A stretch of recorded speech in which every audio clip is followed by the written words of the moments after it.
Hello, this is Chaff Commander Coffee, back with another episode of Dominions4 Thrones of Ascension. It is late summer in Year 6 of the Ascension Wars. Now, I was going over some of the episodes that I've recorded. I noticed there was a slight whirring in the background. It appears my microphone was picking up the fan in my computer, which is pretty annoying. If any of you were getting annoyed by that, I've changed the settings on the microphone. Hopefully, it's fixed the problem, and I haven't messed up the sound too much. So we'll have to wait and see.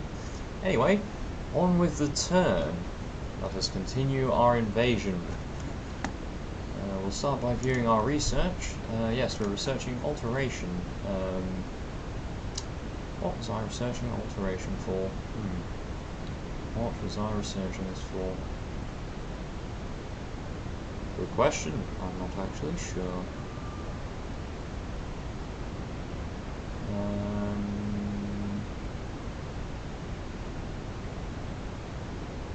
sure there was a reason for this. Now I can't think. Why was I researching this? Well, that's awkward. I assume it must have been for something on level 4. But I don't see anything in particular that I would want. Oh, Wind Guide! Ah, yes. That was why. I was researching alteration for Wind Guide, and apparently I over-researched it a little bit. But not to worry, we'll move our research back to Blood Magic. So yes, Wind Guide. We will be making use of Wind Guide with our hero Badawi. I remember now, he has a Staff of Elemental Mastery, so now has 2 air magic, and can cast Wind Guide for the army, as well as casting Flaming Arrows. So yes, he's going to be a very integral wizard in our army, and I'll have to make sure he has appropriate bodyguards. Now that we know Lodi does have assassins lurking around the area. We have caught some of them, but that was previous turn. I don't think there was any more assassins this turn. No, it doesn't appear like there was. Right, let's carry on. We are binding demon knights now, yes. I had my earth mages, we're running a bit low on earth gems, so I had them switch to binding demon knights. So we'll start adding a few of them to our northwestern force as well. We did some site searching. Let's just take a quick look. Ah, we found one new magic site in Witherland. Here, we found the Mud Field, which provides another earth gem, which is very good. Very good. Arcane probing, didn't find anything. Ah, we found another magic site in the Dry Fields as well. We found the Cedar Pillars. 30 enchantment bonus, 2 nature gems, and 1 air gem. That's excellent. The enchantment bonus, I can cast Terracotta Soldiers here for even cheaper, for 7 fire gems. So yes, I might have to take another look at enchantment later on after discovering that site, for sure. Enchantment comes very cheap there. There must be some kind of powerful nature enchantment that site is referring to, being a 2 nature gems province. We shall see. Anyway, that was an incredible Haruspex we cast there. So yes, overall 4 gems we found worth of income this turn. Very good. And let's see. We captured a total of there's 80 blood slaves there, and about almost I think just over 100 blood slaves. Let's quickly just go over where I was blood hunting provinces. There's no unrest there, so we'll carry on. Syria, currently researching, but no unrest, so we can start blood hunting there. Yes, we've got a new blood hunting going on in Bakar. No, we don't want to blood hunt in Duvan, slightly too much unrest. And too much unrest in Mexico as well. And even Exobothia. This is part of my force here. I think since I'm going to have a lot of wizards stationed here, I would like to, I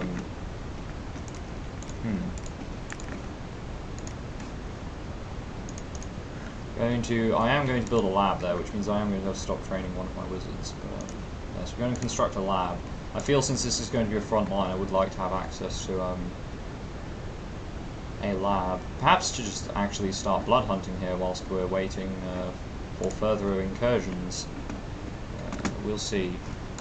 Brightgate, they can go back to blood hunting. Saltnaham, they can go back to blood hunting. And in Epernia, they can stop blood hunting. Right. So, overall, fairly decent turn in terms of our blood hunting exploits. Now, this commander, I believe, was going to Saltnaham. I believe. We trained a new Paramount Sun Pontifex. Harambe. I mean, random names, I guess.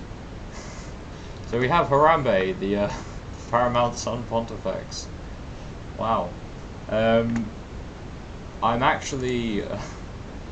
I think he was a message sent by the gods. Now, as you can see, my Paramount Sun Pontifexes have 2 fire, 1 earth, and 2 blood, with a chance to random any 4 of these and any 4 of these. Now, water is quite difficult for our nation to get. We can only ever get 1 water magic naturally. It's a 1 in 4. And then it's a further 1 in 4 to get a 10% chance for another water magic. Harambe here has managed to achieve what is statistically very, very unlikely and random 2 water magic. So Harambe here is now my most powerful water mage, and we're going to make use of that for sure. Oh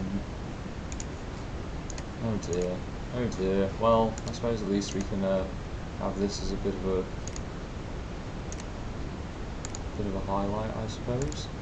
And he can have this. Look, he's up to 5 water magic. 5 water magic. That's quite impressive. It's quite impressive indeed. I will need him to perhaps. We're going to need some more robes of the sea for sure. Since he actually has such high water magic, he can take this dwarven hammer and he can forge. You can put the robe of the sea away, and I can have a Mard here wear the robe of the sea and equip another dwarven hammer as well. I can have both of them forge robes of the sea, which I'm going to need to boost my other mage's water magic, so we can get a proper aquatic force to take this Throne of Ascension here. It's not very well defended by the looks of it, so I feel even with a small force of wizards, it should be no problem. So I'm going to forge some more robes of the sea. Continue site searching with our water mages. I brought a blood mage over here. Sorry, I'm actually skipping past the messages for a moment. Yes, he was going to cast Infernal Promotion. Was he going to cast Infernal Promotion, or was he going to cast something else? Yes, he was going to cast Infernal Promotion on a Frost Fiend, and the reason for that is one of these Frost Fiends can then lead a large quantity of my other demons. So yes, we will bind one of our Frost Fiends. As a commander, we will promote him. I have a priest I just trained here. I'm not sure what I want to do with them. I think I was going to move them into the front lines here to build temples and such. Perhaps should have checked over the last video before I started to record this one, but never mind. We might just have a bit of an unfortunate turn. Never mind. An unexpected event has occurred in Valgard. Woods of the Fairy Court have been burned by a local lord. 2 drain, which we don't actually have any wizards there, so I'm not worried about the drain. 1 death, which is unfortunate. 3 misfortune, which is very, very bad. And for 1 air gem. I mean, you didn't have to do that, surely. Blasted local ward. An unexpected event has occurred in the forest of Gila. Men have been lost in the woods. Locals say a dryad has lured them. A nature mage may be able to cull some secrets from her, +1 magic. Ah, very interesting. You say a nature mage may be able to cull secrets from her. Well, in that case, we will have Kimyar here move over to the forest of Gila. Yes, he can stop casting Harrow Specs for a little while to find out what's going on. Alright, we'll come back to that. Yes. And we'll come back to these as well. We've killed a bunch of brigands, and there were some battles. So, Lunawatia attacked the nation here, Napska boss, in retaliation for them taking the cliff of the desert dwellers. Napska boss has a bunch of centaurs, and it appears Lunawatia has these illithid knights and some monkeys. Yes, but I think they're about to be routed by the centaurs flanking them.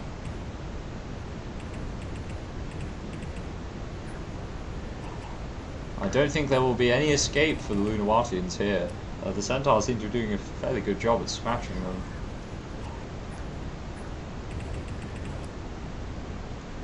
Let me just put the speed up. It is quite a small battle. Yes, Lunawatia has routed, but their men they cannot route through the centaurs, so they take quite a few casualties trying to retreat. Yes, that was for a very small force of Napskavos. They did manage to kill quite a lot of Lunawati's soldiers.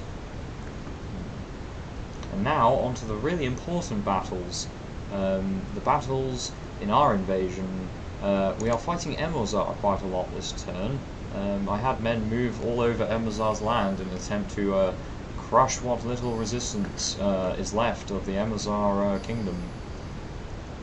And as you can see, there was just one priest there, so a level 2 priest though. So yes, we conquered Mir with no problems. There was a battle in Griffa where I'm trying to burn a temple down. I sent some mercenaries here to deal with it. And yes, I'm not sure if the mercenaries are going to be able to take this province, but we'll see. The fire drakes are, yes, they are quite strong. As long as they can get into melee and breathe some fire, we should be fine. Yes, they're starting to breathe fire. How much ammunition do they have on that? 4. Alright. So, there's still 3 of them. Oh my. Yes, the fire drakes are actually doing a fairly good job. There's only 4 of them, so and now the raptors have gone in and are killing the enemy commanders. And the fire drakes are still doing a perfect job on these light infantry. Alright, I'm going to put the speed up. I may have underestimated these mercenaries. Yes, we may lose quite a lot of them, but I don't think I'll be rehiring these mercenaries. In fact, I think the Abyssian here may have killed the other mercenary commander with his heat aura. No, he didn't. Never mind. So yes. And there was one final battle. We have moved onto Emozar. My prophet's force, supported by, well, it's actually just the prophet. He's attempted to start the siege. Now, I wasn't expecting a large force from Emozar, so I think we should be fine. And they do seem to lack cavalry. Well, cavalry and archers, so we might be alright. Now, these Emorzahian knights are actually very skilled giants, and have very strong armour as well, or at least fairly decent armour. So, yes, just to keep an eye out on them. We did manage to hit their general, I think. Yes, we did hit their general, except the giant's quite hard to kill. So, yes. Hopefully the cavemen can just club some abites to death. Cavemen are quite high strength, high damage. And even the goblin sacreds are proving to be more than a match. They're very experienced now. Some of these sacred units have probably been fighting with my prophets since our very first expansions. So yes, some of these sacred units may be very, very strong. And it's just their commanders left. And yes, that's over. That is the end of the battle. We have we did take 13 losses, 2 cavemen, 1 skirmisher, 1 spear warrior, and 9 of my sacreds. But we do have the fort under siege now. So Emozar lost 3 provinces. Yes, we've pushed them very far back. Very far indeed. Now, I don't think these 2 mercenaries are going to be particularly useful for anything. So I will just be leaving them for now. Now what I want to do is actually move my army to combine them and attack the woodlands here. And the reason for that is I'm fairly sure this is Emozar's last province. Lycia owned White Peaks last time I had a scout up here.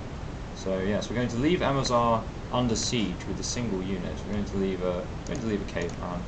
Yes, let's just leave a caveman there, and he is going to keep the siege going for us. Now we are still sieging the Ferren Mountains. My force here. This should be fine. This should be a fine force to siege the. I do want to have some bodyguards for my god, though. Now, I'm sure the 4 goblins can fit inside of his square. He is only size 2, so I think the 4 goblins will just fit on top of the same square as Solve here, and perhaps protect him from arrow fire. Hopefully, I mean, if he takes enough damage, he will just shapeshift into a dragon. And we have a lot of Dominion here, so he won't die. So I'm not worried about Solve. I just want to give him a few bodyguards to hopefully mitigate any archer damage. Right, we have a few new wizards, so let's give them a lightless lantern there. Orgias can continue to cast Gnome Lore, yes, in Underspring. Yes, let's keep searching the cave systems for Earth sites. I think that's quite a good idea. Now, we have another scout here.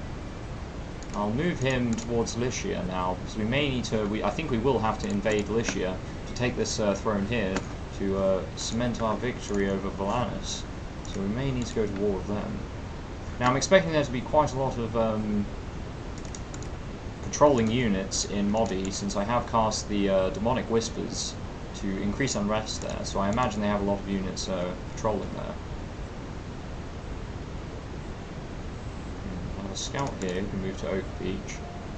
It's just my 2 commanders here. Yes, Asker Lavbos has returned with reinforcements. Yes, he has cemented his spear line, and we shall be adding that to the forces. Yes, that should be fine. Now, where are my other spearmen?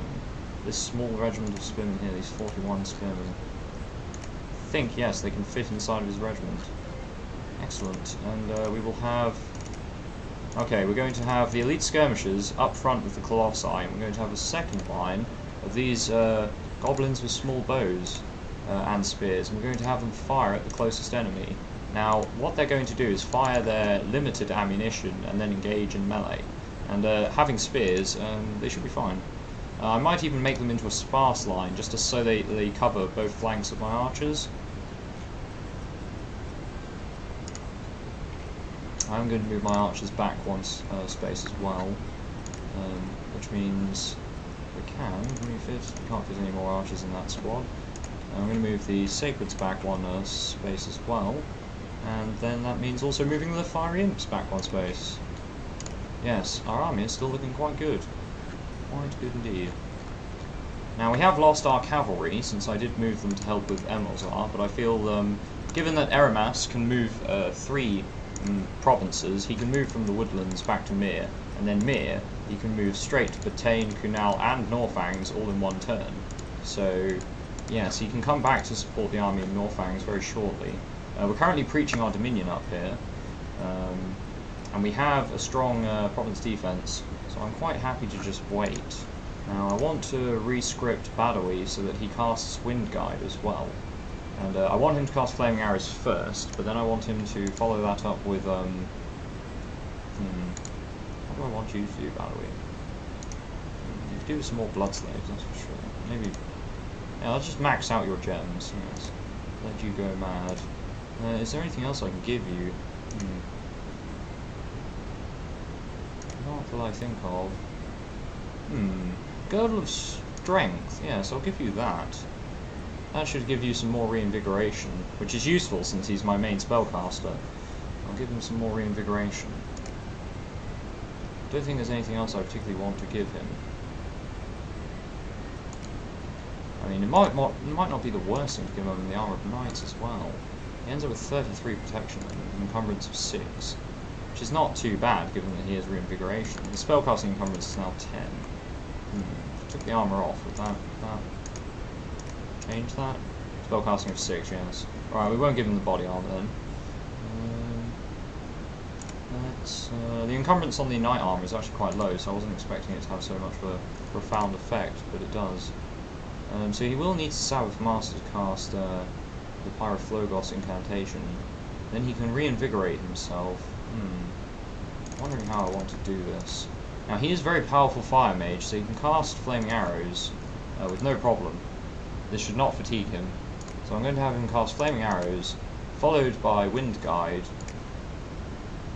which he can use some air gems to make that a bit easier to cast, and then he will follow that with Sabbath Master and the Pyroflogos incantation, and then finish that with a reinvigoration. In fact, he doesn't need to cast reinvigoration. I can get one of the Sabbath slaves to cast that, and that should affect him as well. But I want the reinvigoration to hit the slaves, so that he can use them as a fatigue buff or fatigue buffer for when he goes off script and starts casting invocations. So yes, that should be fine.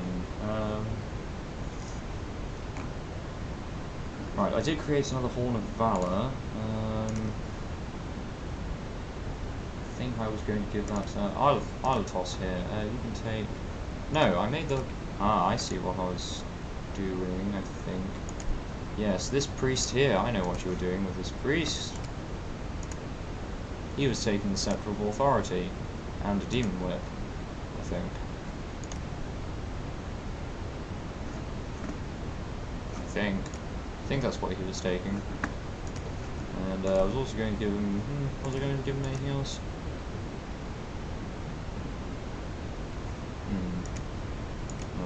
No. I can't remember what I crafted those items for, but I will use them. I will find a way to use them. I don't think Ilotos actually needs any of these. I'm not sure my commanders here actually need any of those items. Now we have positive supply usage, and by that I mean we're not actually eating any supplies, so we can march anywhere with this force, and it will never should. Sorry, that was me setting my priests to preach. They should never run out of supplies, which is good. Alright, my only wizard I have no commands for is Mordeith. Now we are going to leave my men in Northangs. If Modi wants to send this fairly large combined force of about 300 at my force here, I think we can win. And they can't cross over the river until my Dominion spreads here. So whilst Emilzar's Dominion is here, where it is hot, they won't be able to cross. And then once my Dominion does eventually spread here, I will make the assault if my army isn't already attacking. I just want a few more turns to properly put Emilzar under siege, and then I won't need to worry about them. Right, so my final wizard here. I had a mercenary death mage, and he created a revenant for me, and then made a skull staff, which now gives me the option to create more revenants, and then have those revenants. Those revenants can cast Dark Knowledge to find more death sites, and then they can also. This revenant can create skull staves to give to the other revenants to create more revenants to find more death sites. And eventually, I'll have plenty of death gems if I need them, and I can also use those death gems probably for conjuration. I feel that since I don't have access to very powerful death mages, I may want to use the gems perhaps mostly for crafting useful items, or for conjuring Banes and Bane Lords. I think that's probably what I want to use them for, because I don't think I'll be able to properly field a lot of death casters on the battlefield. And I don't really want to focus on any more enchantment research right now, so yes, I think that will be the plan. And it doesn't appear there's anything else for me to do. Right, so we're going to move into the woodlands, and we are going to push our army north. And,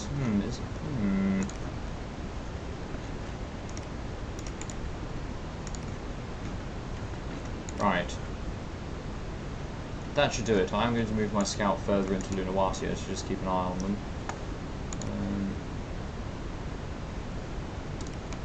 That should do it. Now I hope the sound has been fine for this video, for all of you. If it was a little bit quiet, I mean, I will find out when I go over the recording after the episode. But for now, that was late summer. We are now moving into early fall in year 6 of the Ascension Wars.